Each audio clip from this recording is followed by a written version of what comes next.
এমনই হয়েছে, ওনারা মাইনেই নিতে পারে না যে এই বাচ্চারা না থাকলে ওনারা যে এখনো জেলে থাকতো অথবা বাড়ি বাড়ি পালাইতো, এইটা ওনাদের ভুলেই গেছে 1 বছরে। তো সেই বাচ্চার গালিগালাজরে আপনার এত খারাপ লাগে? যেই মেয়ে গালিগালাজ করে ও তো জুলাইতে নাইমে ওর ঘর সংসার হারানোর পালা হয়েছে।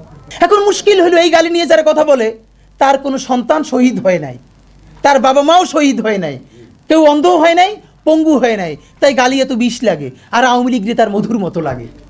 বিএনপির এক আপা টকশোতে বলল, আমসিদ্দিনী লজ্জায় মরে যান, একটা মেয়ে কিভাবে এরকম একজনের বাসার সামনে বকাঝকা করতে পারে। তার মেয়ের সামনে তিনি এখনও যদি ধমক দেন মেয়ে কান্না করে ফেলবে।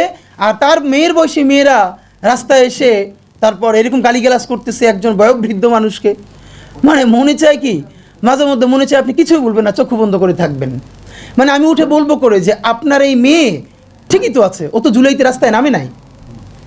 যেই মেয়ে গালিগালাজ করে ও তো জুলাইতে নাইমে ওর ঘর সংসার হারানোর পালা হয়েছে। একটা মেয়ের স্টেটমেন্ট দেখছেন, একটা মেয়ে বলতেছে যে আমি তো ইন্টার ফেল টাইনে টুইনে পাস করছি, আমি কোটা মোটা দিয়ে কি করব।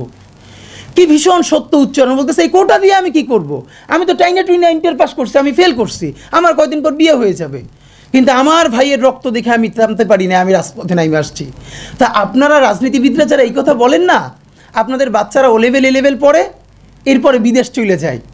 যে কয়দিন ক্ষমতায় থাকেন দেশে এসে ঘুরে ফিরে আবারও বিদেশ চলে যায়। তা আপনার বাচ্চা তো বাংলাদেশে থাকেও না, বাংলাদেশে পড়ার, এবং দেখেন ছাত্র রাজনীতির পক্ষে তারা মরে যায়। একটা বাংলাদেশের পারলে আপনারা বলেন প্রধান সারির কোনো রাজনৈতিক দলের কোনো নেতার সন্তানেরা তার দলের ছাত্র রাজনীতি করে? একজন বলেন যে প্রত্যেকটা রাজনৈতিক দলের প্রথম 5-10 জন নেতার নাম বলেন।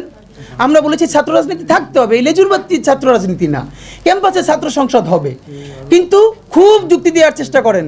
তখন যখন বললাম যে আপনার সন্তান কি ছাত্র রাজনীতি করে, যদি বিএনপি হন আপনার ছেলে কি ছাত্রদল করে, যদি জামাত হন আপনার ছেলে কি ছাত্র শিবির করে, কোনোভাবে ইন্টার পাস পর্যন্ত করে, তারপর তো বিদেশ পাঠাই দেন।